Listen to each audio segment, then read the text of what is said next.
and it says like this: that which is cannot be true. At first glance, nothing seems to be more irrational than Marcuse's claim that that which is cannot be true, which appears in his 1941 book, Reason and Revolution. If that which is cannot be true, the reader is tempted to ask, then what is? But Marcuse's idea is partly an attempt to overturn the claim made by the German philosopher Hegel that what is rational is actual, and also that what is actual is rational. Marcuse believes this is a dangerous idea because it leads us to think that what is actually the case, such as our existing political system, is necessary rational. He reminds us that those things we take as reasonable may be far more unreasonable than we like to admit. He also wants to shake us up into realizing the irrational nature of many of the things that we take for granted. Subversive reason. Subversive reason here. In particular, Marcus is deeply uneasy with capitalist societies and with what he calls their terrifying harmony of freedom and oppression, productivity and destruction, growth and regression. We assume that the societies we live in are based upon reason and justice. But when we look more closely, we may find that they are neither as just nor as reasonable as we believe. Marcuse is not discounting reason, but trying to point out that reason is subversive and that we can use it to call into question the society in which we live. The aim of philosophy for Marcuse is a rationalist theory of society. For example, in this photograph, we can see a car, right? So let's go into read the text below. Fast cars are the kind of consumables that Marcuse accuses us of using to recognize ourselves. He says we find our soul in these items, becoming mere extensions of the things we create. I will read for you this summary table of the principal ideas before and after Marcuse's existence here. Okay, I will read this to you. In context, branch, political philosophy. So Marcuse belonged to political philosophy. Approach, Frankfurt School. Before 1821, George Hegel writes in his philosophy of right that what is actual is rational and what is rational is actual. 1867, Karl Marx publishes the first volume of Capital, setting out his view of the laws of motion within capitalist societies and asserting that capitalism is guilty of exploiting humans. 1940s, Martin Heidegger begins to explore the problems of technology.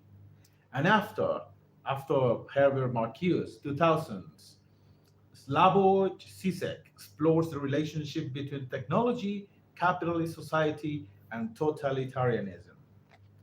That's it. Now let's move on to the history of the world. And for that, I brought for you this book. And so let's go into read. There you go. History of the world.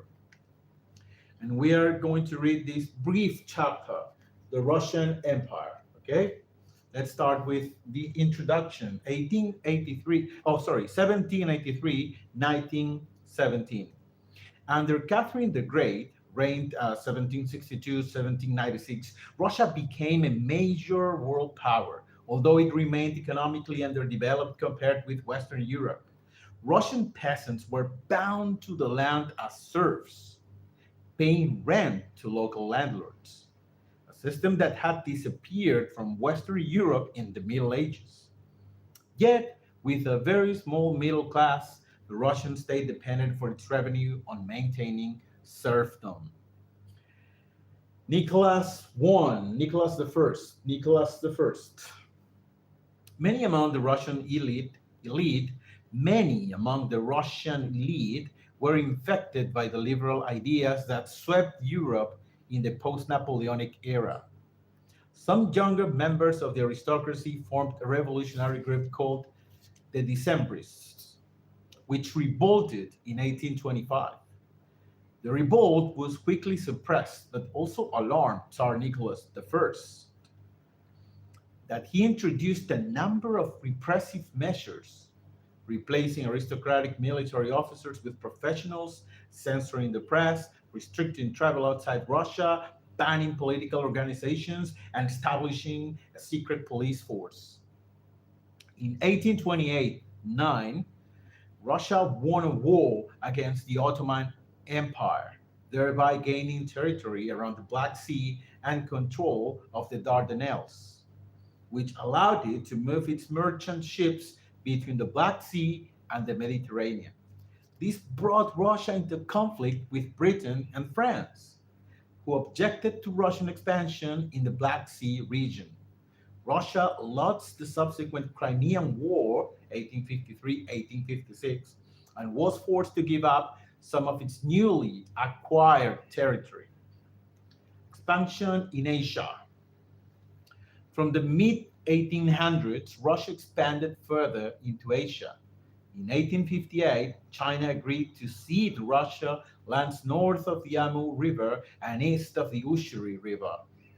In a series of military campaigns between 1865 and 1876 against the Khanates in Bukhara, Khiva, and Tashkent, the whole of Western Central Asia was brought under Russian rule.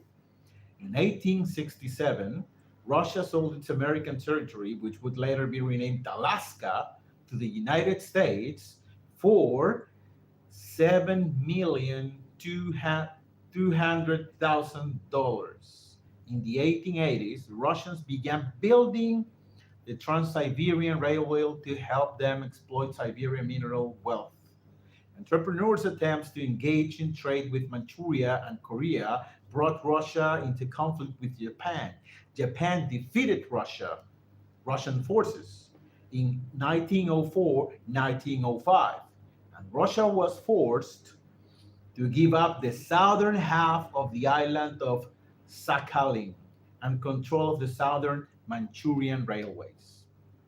Now, Alexander II. Take notes. Alexander II, reigned 1855-1881, saw this defeat as symptomatic of Russia's continuing backwardness compared with the rest of Europe. Realizing that Russia's economic reliance on serfdom was holding it back, he emancipated the serfs in 1861 and redistributed land among them, then began moving Russia towards the adoption of a capitalist economy. He also reformed education and the judiciary along Western lines. He introduced a railway network, lifted restrictions on the press, devolved more power to local civic authorities, and modernized the armed forces.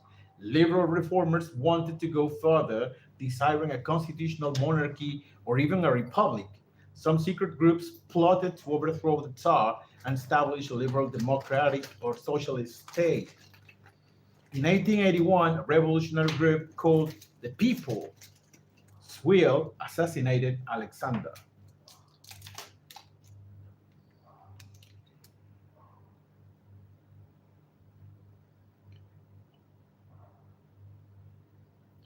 Alexander the Third. Now we are going to read a brief thing about Alexander the Third. Alexander the Third abandoned his father's reform program and introduced repressive policies reminiscent of his grandfather, Nicholas the First. He censored the press, restricted academic freedom, and centralized political power. His Russification program imposed Russian language and education on non Russian communities within the empire. Alexander's policies held Russia's revolutionary forces in check until the 1890s. when a series of bad harvests caused famine in the countryside. This coincided with increasing discontent among the middle and working classes in the rapidly industrializing cities. But by the accession of Nicholas II, the mood in Russia had become dangerously volatile. Now, Nicholas II. Many people wished to topple the Tsar's regime, but there was disagreement about what kind of government should take its place. Liberals favored the Western style parliamentary government, socialists wished to foment simultaneous revolutions by the peasants and the urban workers. Marxists, orthodox followers of the German philosopher Karl Marx, wished to promote revolution among the industrial working class. Between 1990 and 1904, there were frequent worker strikes and anti government protests. In January 1905, government troops fired on striking workers in St. Petersburg, igniting an uprising that quickly spread through Russia. The liberal leaders of the 1905 revolution demanded constitutional reforms, which Nicholas was forced to agree to, including the establishment of an elected assembly, the Duma. The Duma functioned intermittently between 1906 and 1914. Its more radical proposals were quashed by Nicholas, but working with Prime Minister Pyotr Stolypin, 1862 1911, significant reforms were enacted, such as providing peasants with loans to buy land. Now, collapse of the Russian Empire. Collapse. Despite these attempts to restore his political authority by working with the reform movement, Nicholas was rapidly running out of time. In 1914, World War I erupted and Russia found itself simultaneously at war with Germany, Austria, and the Ottoman Empire. With its armies fighting on three fronts and the economy in virtual collapse, the regime was ill prepared to defend itself when revolution broke out in 1917. Within a very short time, Tsarist Russia had collapsed. And that was everything for today's reading, guys. And I'll expect to see you soon tomorrow at the same time. See you soon. Bye.